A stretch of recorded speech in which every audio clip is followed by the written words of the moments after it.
Selamat siang. Perkenalkan, saya Yulian. Pada kesempatan kali ini, saya akan melakukan uji analisis statistik faktor. Analisis faktor, saya akan jelaskan sedikit, adalah cara untuk menyederhanakan data yang banyak variabelnya dengan cara mengelompokkan variabel-variabel yang saling berhubungan. Tujuan utamanya adalah untuk menemukan pola yang mendasar di dalam data tanpa kehilangan informasi yang penting. Jadi, analisis faktor itu dapat membantu kita melihat apa yang sebenarnya mempengaruhi data kita dengan mengurangi jumlah variabel yang perlu dianalisis. Lalu di sini terdapat data, di Excel ini ada data, sudah kita kelompokkan dan akan kita pindahkan ke Stata. Yang pertama-tama adalah kita copy dulu keseluruhan data ini, lalu kita pindahkan ke Stata. Oke, sebelum kita paste, jangan lupa kita save file yang akan kita kerjakan terlebih dahulu.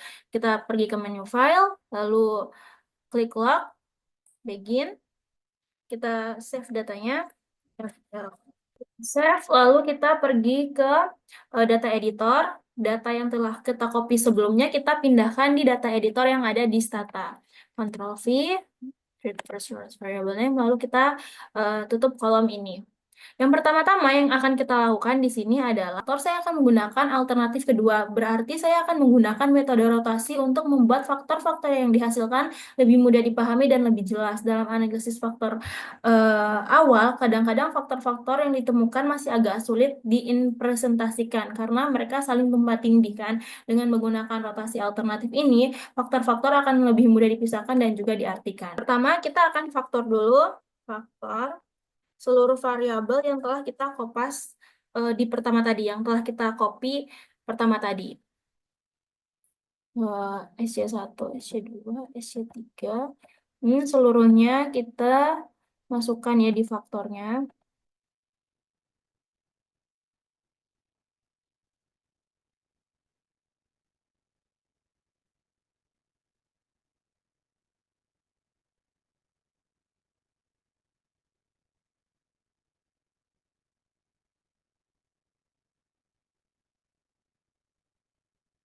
Bisa ikuti rumusnya.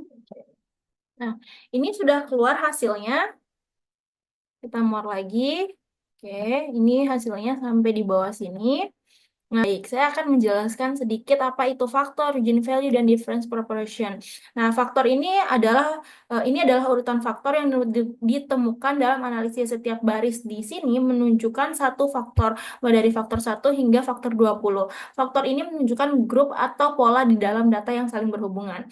Lalu value, Eugen value itu menunjukkan seberapa besar faktor tersebut menjelaskan variasi dalam data. Semakin besar nilai Eugen value, semakin penting faktor itu. Misalnya faktor 1 memiliki nilai Eugen value 4,60115 yang berarti faktor ini menjelaskan sebagian besar variasi di dalam data. Lalu di sini ada difference, ini adalah perbedaan antara nilai Eugen value faktor 1 dan faktor berikutnya.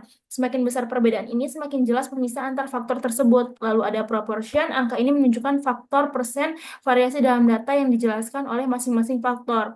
Satu, ini menjelaskan sekitar 23% dari keseluruhan variasi data. Dan di sini ada kumulatif, ini menunjukkan jumlah total persentase variasi yang dijelaskan oleh faktor yang sudah diekstraksi. Misalnya ini ada 6 faktor pertama menjelaskan 69,99% dari keseluruhan variasi dalam data. Yang pertama tadi PCF. Nah, dirumuskan ada PCF. PCF ini Principal Component Factor, ini menunjukkan kontribusi faktor utama untuk menjelaskan variasi dalam data. Biasanya memberikan gambaran tambahan tentang seberapa besar pengaruh setiap faktor terhadap keseluruhan data. LR-testnya, LR-test ini adalah uji statistik yang digunakan untuk mengevaluasi model faktor. Dalam hal ini, log-likelihood ratio test ini membandingkan model independen, model tanpa hubungan antar faktor, dan saturate model dengan hubungan antar faktor untuk melihat apakah model dengan faktor yang lebih banyak lebih cocok dengan data. Hasil ini menunjukkan jika chi-square sama dengan 35711 dan Pro-chi 000, nilai profitabilitas sangat kecil. 000 menunjukkan bahwa faktor yang digunakan sangat signifikan dan lebih baik daripada model yang sederhana. Cara kedua adalah start. Nah, start KMO itu adalah tes statistik yang digunakan untuk mengukur kelayakan data dalam analisis faktor. Tes ini mengukur seberapa baik data yang dapat dijelaskan oleh faktor yang dihasilkan. Nilai KMO berkisar 0 sampai 1 dengan interpretasi sebagai berikut. Nilai 0,8 itu dianggap sangat baik, 0,7 itu cukup baik atau baik, dan di bawah 0,5 berarti data tidak cocok untuk dianalisis faktor dan lebih baik dipertimbangkan untuk analisis lainnya.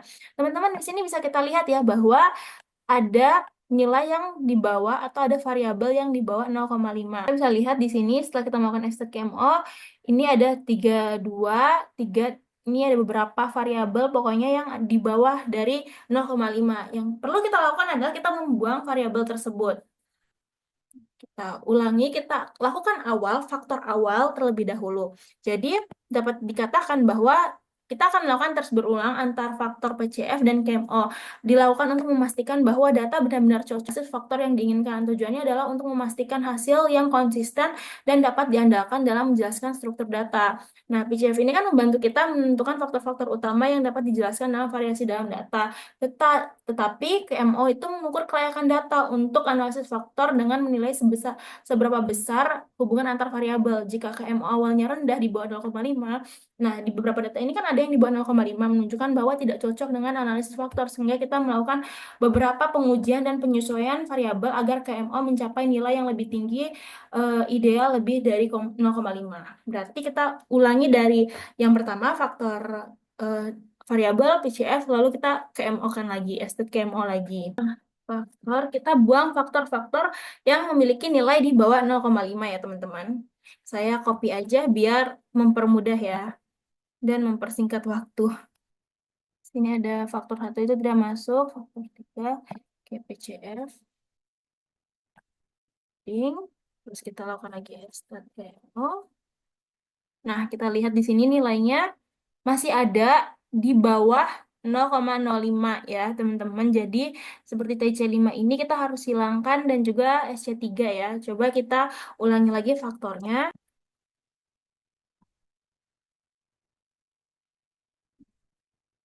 Oke, nah, estate KMO lagi.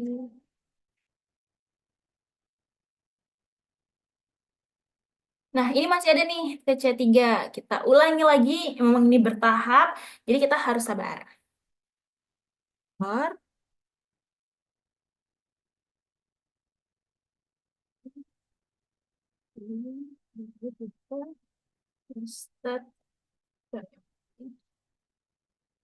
Nah, kita bisa lihat nih teman-teman data di bawah ini setelah kita melakukan beberapa kali coba tes pengujian berulang. Nah, dan didapatkan hasilnya yaitu hasil KMO yang baru ini menunjukkan nilai yang sangat baik, di mana nilai KMO keseluruhan sebesar 0,8731 dan sebagian besar variabelnya seperti TCL, AL3, PBL5. Nih kita lihat TCL, PBL, ini semuanya hasil ini itu memiliki nilai di atas 0,8 yang menunjukkan bahwa data ini sangat cocok untuk analisis faktor. Hal ini kontras dengan hasil sebelumnya di mana nilai KMO untuk beberapa variabel masih rendah di bawah 0,5. Nah, variabel-variabel sebelumnya tadi kan sudah kita buang ya, yang menunjukkan bahwa data tersebut kurang cocok untuk dianalisis secara faktor. Nah, secara keseluruhan, nilai KMO yang tinggi ini pada hasil ini menunjukkan bahwa model faktor yang dihasilkan dapat memberikan hasil yang lebih baik dan lebih stabil. Ini bukan akhir ya, ini kita baru masuk ke step selanjutnya lagi. Jadi kita akan masuk ke penjelasan tentang estat anti atau anti-image correlation dan anti-image covariance. Setelah ini kita tinggal masukkan rumus saja. Estat. Nah, di sini keluar hasilnya ukuran yang digunakan dalam analisis faktor untuk mengukur kekuatan antara hubungan variabel setelah mengontrol atau mempartisi variabel lainnya. Nilai-nilai ini membantu menilai apakah variabel-variabel dataset memiliki korelasi atau covariance tinggi setelah mengeluarkan efek dari variabel-variabel lain yang ada. Anti-image covariance dapat dilihat teman-teman. Di sini probabilitas bersama antar dua variabel setelah mengontrol pengaruh variabel lainnya. Misalnya untuk TCL1, nilai covariance dengan AL3 adalah minus 0,324 yang menunjukkan adanya sedikit hubungan dalam variasi antara kedua variabel setelah kontrol. Nilai covariance yang rendah seperti ini menunjukkan bahwa variabel-variabel tersebut memiliki kontribusi relatif independen terhadap faktor yang dihasilkan. Nah, interpretasi untuk ukuran variabel nilai anti-image correlation yang rendah menunjukkan variabel tersebut tidak terlalu tumpang tindih dalam informasi memberikan kepada faktor yang dihasilkan. Variabel yang memiliki nilai koefisien rendah seperti PBL 5 dan 6 cenderung memberikan informasi tambahan yang lebih baik dan lebih terpisah dari variabel lainnya. Berikan variabel yang cukup rendah.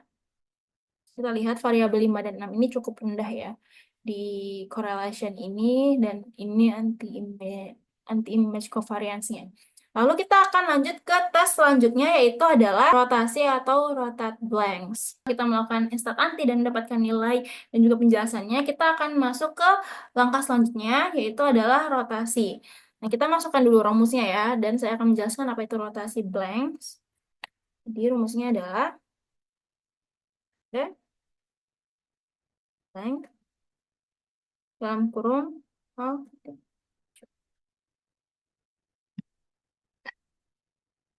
ini keluar hasilnya. Kita jelaskan dulu ya sedikit apa itu rotasi atau blank ini.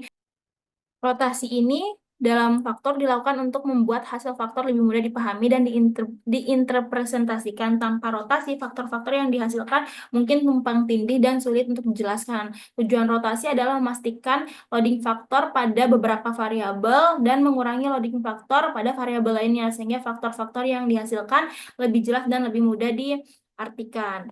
Nah, di sini hasilnya saya akan jelaskan faktor varians. Nilai varians untuk faktor 1 adalah 3,988. Kita lihat di sini.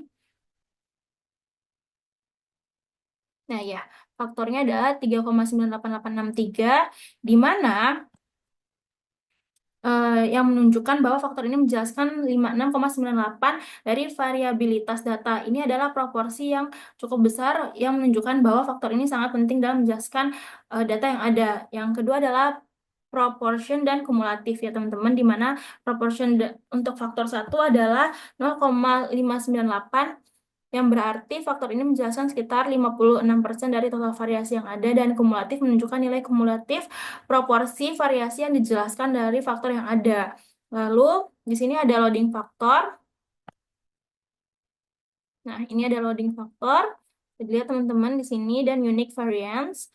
Di sini artinya TC1 memiliki loading faktor 0,6236 pada faktor 1, yang berarti variabel ini sangat dipengaruhi oleh faktor 1. Variabel lain seperti PB12 0,7911, PBL3 0,8329, dan PBL 408186 juga memiliki loading faktor yang tinggi, menunjukkan bahwa mereka sangat dipengaruhi oleh faktor 1. 13 memiliki loading faktor 0,710 yang menunjukkan bahwa pengaruh kuat pada faktor 1. Variabel-variabel ini memiliki kontribusi yang besar terhadap faktor pertama yang dihasilkan. Lalu di sini ada uniqueness. Ini ada nilai uniqueness menunjukkan seberapa banyak variabilitas dalam variabel yang tidak dapat dijelaskan oleh faktor yang dihasilkan. Misalnya untuk TC1, nilai uniqueness-nya adalah 0,6236, yang berarti sekitar 62% variasi dalam TCL ini tidak dapat dijelaskan oleh faktor 1. Variabel lain seperti PBL16 memiliki nilai uniqueness yang lebih tinggi, 0,5244, menunjukkan bahwa sebagian besar variasi dalam PBL16 tidak dapat dijelaskan oleh faktor pertama. Nah, di sini ada blanks menunjukkan variabel-variabel loading faktor yang lebih rendah dari 0,7, yang berarti kontribusi mereka terhadap faktor yang dihasilkan sangat kecil dan tidak signifikan. Dalam hal ini tidak ada variabel yang eksplisit dikelompokkan dalam kategori blanks karena semua loading faktor lebih besar daripada 0,7. Artinya setiap variabel yang dimasukkan dalam faktor ini memberikan kontribusi yang signifikan terhadap faktor 1. Jadi, sekian. Karena kita sudah melakukan rotate blanks, kita save filenya. Sorry, maksudnya kita close filenya.